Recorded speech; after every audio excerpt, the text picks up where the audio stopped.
Remember when we were kids coming home from school and we'd stop in the Jimmy's blacksmith shop and he would let us come in if we promised to be good and be quiet and sit down on the tree stumps that he had in there for seats. And that was great. We'd go in there and sit down. And he'd have the horse in there, getting ready to shoe the horse. And he'd take one of the horseshoes and fit it to the foot of the horse. And then he would stick it in the open fire he had there. Had a big long tongs. When it got real hot, he'd take it out and put it on this big anvil and a big hammer, and he would hammer and hammer and hammer until he got the shape he wanted, I guess.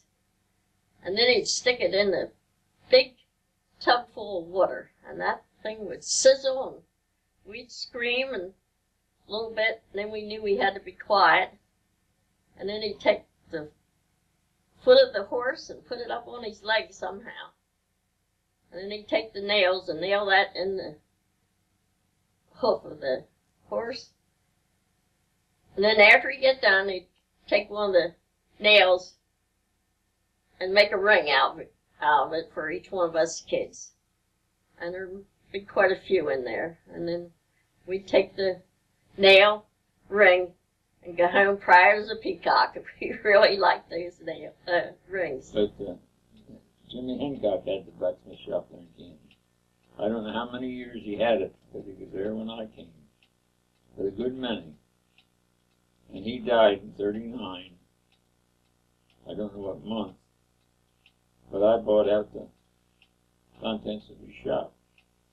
Bolts and screws and nails and irons and tongs and the whole work inside. And I moved it down on the farm down in Stone Neck. And we built a 36 by 44 shop down there. And we built truck bodies and whatever come along. I mean, a blacksmith at that time had to be able to fix a tractor or a wagon or rebuild. We even worked on boats. And we built a boat down there. I couldn't begin to tell you how many farm bodies we built on trucks. When they first started to do it, there was no cabs. We had to build the cab and the body and everything.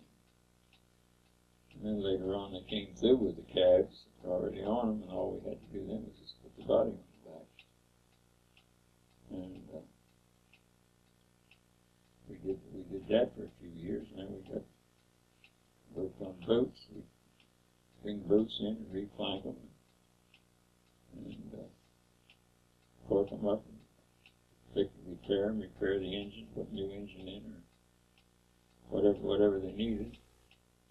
We patented a few the rotary hoe they're using now.